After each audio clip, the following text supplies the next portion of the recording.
شروع اللہ کے نام سے جو بڑا مہربان نہایت رحم والا ہے۔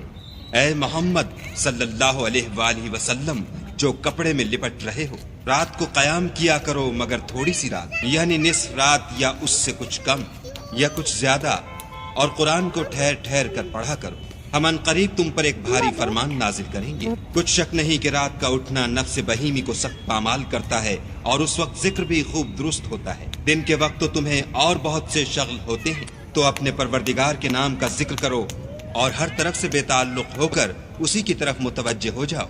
وہی مشرق اور مغرب کا مالک ہے، اور اس کے سوا کوئی معبود نہیں، تو اسی کو اپنا کارساز بناؤ۔ اور جو دل آزار باتیں یہ لوگ کہتے ہیں ان کو سہتے رہو، اور اچھے طریق سے ان سے کنارہ کش رہو، اور مجھے ان جھٹلانے والوں سے جو دولت مند ہیں سمجھ لینے دو، اور ان کو تھوڑی سی مہلت دے دو۔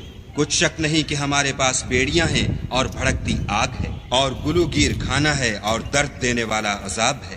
جس دن زمین اور پہاڑ کانپنے لگیں اور پہاڑ ایسے بھربھرے گویا ریت کے ٹیلے ہو جائیں۔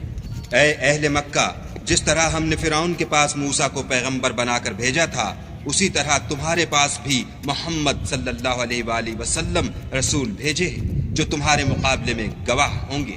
سو فرعون نے ہمارے پیغمبر کا کہا نہ مانا، تو ہم نے اس کو بڑے وبال میں پکڑ لیا۔ اگر تم بھی ان پیغمبر کو نہ مانو گے تو اس دن سے کیوں کر بچو گے جو بچوں کو بوڑھا کر دے گا، اور جس سے آسمان پھٹ جائے گا یہ اس کا وعدہ پورا ہو کر رہے گا۔ یہ قرآن تو نصیحت ہے، سو جو چاہے اپنے پروردگار تک پہنچنے کا راستہ اختیار کر لے۔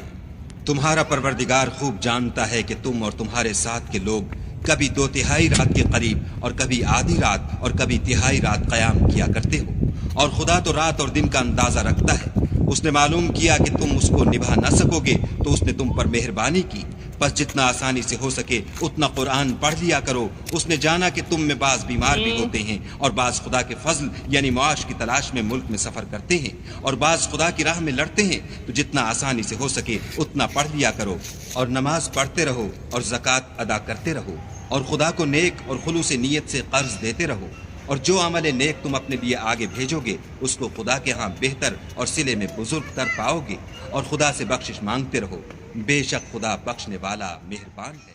شروع اللہ